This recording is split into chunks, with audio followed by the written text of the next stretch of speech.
So throughout my life as a fan of the Jaguars living in New Jersey, I haven't had a whole lot of opportunity to ever really meet players or have too much live interaction. I've been to 3 home games, in my life. But my first Jaguars game, period, was a preseason game against the Philadelphia Eagles. I live about 20 minutes outside of Philadelphia, pretty close to the Wells Fargo Center, or not Wells Fargo, well, the Wells Fargo Center, but Lincoln Financial Field where the Eagles play. And my uncle had taken me to a preseason game because they were playing the Jaguars, and I was wearing my MJD jersey that I showed in the last video. And just little me, I was probably, 14 maybe. Just little old Jersey Jaguar, just walking into Philly. And I don't think I was out of the car maybe like a minute, and this grown man rolls up in his truck. He rolls down his window. He said, "The Jaguars suck and so do you." And I looked to my uncle for defense, and he went, "I guess he told you." Which, looking back on that story, it's actually kind of funny. So I don't even remember. I think the Eagles won by like a point. I don't even remember. Preseason game. It was the first preseason game. It was actually the first game that Michael Vick was a part of the Eagles. That's how long ago this was. And I remember the crowd barking at him when he came on the field, and people had like dog puppets, which I thought was hysterical. But anyway, I don't hardly remember any details about the game or anything. But afterwards, I noticed where we were seated, and the tunnel that the Jaguar players were going into was pretty close to where we were seated. So I said to my uncle that I really wanted to go down there. And so we went down there, and there was a lot of players walking in there. But I didn't really care for anyone but Maurice, man. Maurice was my guy. I really wanted to get his attention. So I took my shirt off.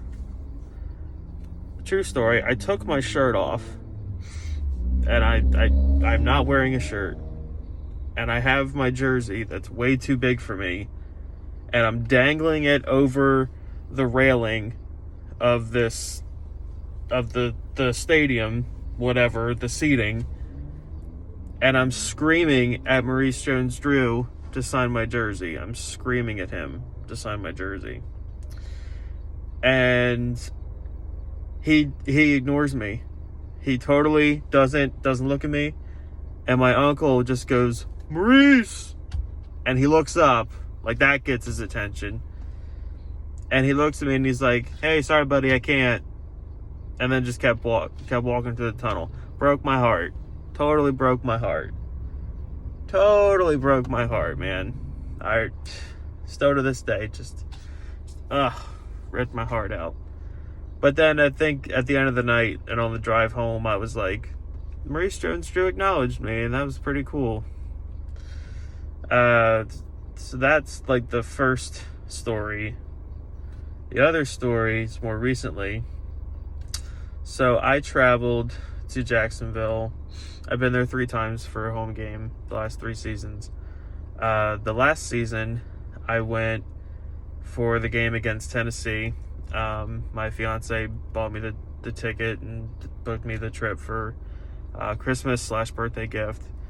And of course, the game was awful. They got destroyed, and there was a guy sitting 2 rows in front of me and my cousin, and I wanted to fight him. I really wanted to fight him. Most obnoxious Titan fan ever, and it was awful. Just awful. However, what made that trip so worth it was, and I had noticed it the second time I was there, that there was the part of the gate where the players would come out, and there was this huge swarm of people. But I figured, like, we're never gonna get to really see anything because there were so many people. So I didn't bother. However, the last time I went, back in December, there was like 10 people there. There was not a soul there. So I'm like, I said to my cousin, like, I think that's where the players come out. And he was like, well, we gotta go. So I was like, yeah. And we went over there and we saw Jay Gruden. I didn't say anything to him because I don't care. I saw Cam Robinson from a distance. I saw Miles Jack. Saw LaVisca Chenault, which I wish I would have tried to get his attention because that's my guy. However, the people that were next to us, they had a box of popcorn. I don't know why. They had a box of popcorn. And they were screaming for Keelen Cole. And he actually acknowledged them and started walking towards us. I'm like, holy crap, Keelen Cole's walking over here. And they just handed him the popcorn. And he's just holding this box of popcorn and just talking to people. And I was like, hey, can I get a selfie? And of course, they had like a couple of barriers, like socially distanced and all that crap.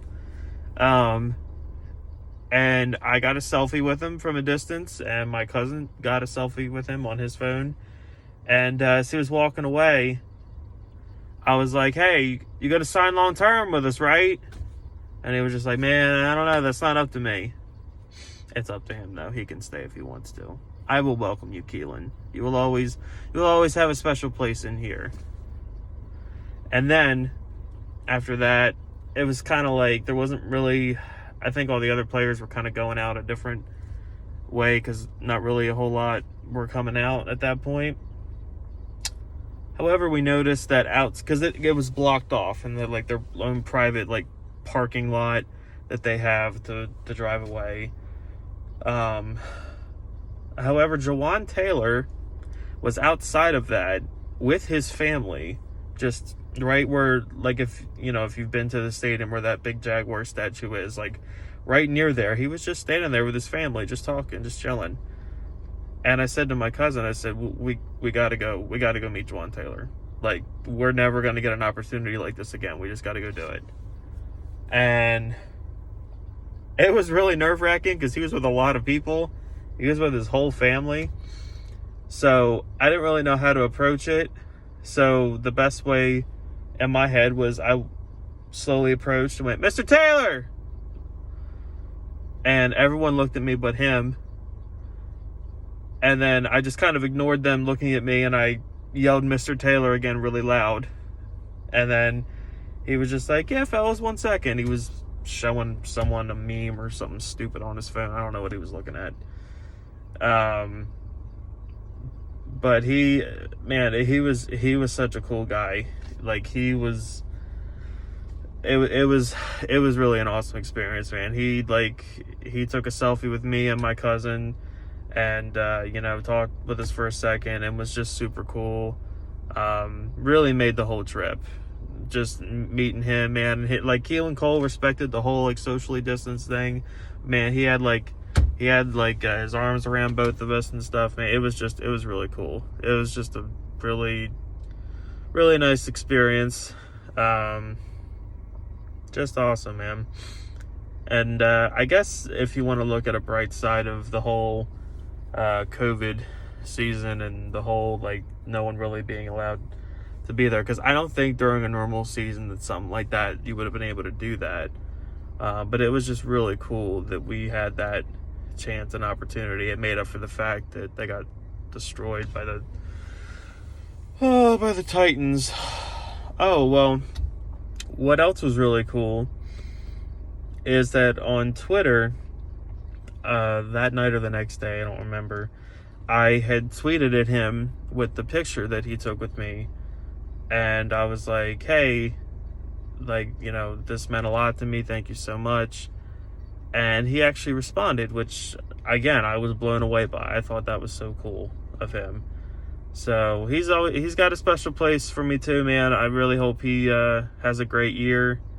I hope Coach Urban Meyer gets him right, gets him good. and hopefully he can keep Trevor Lawrence upright. Well, that was story time.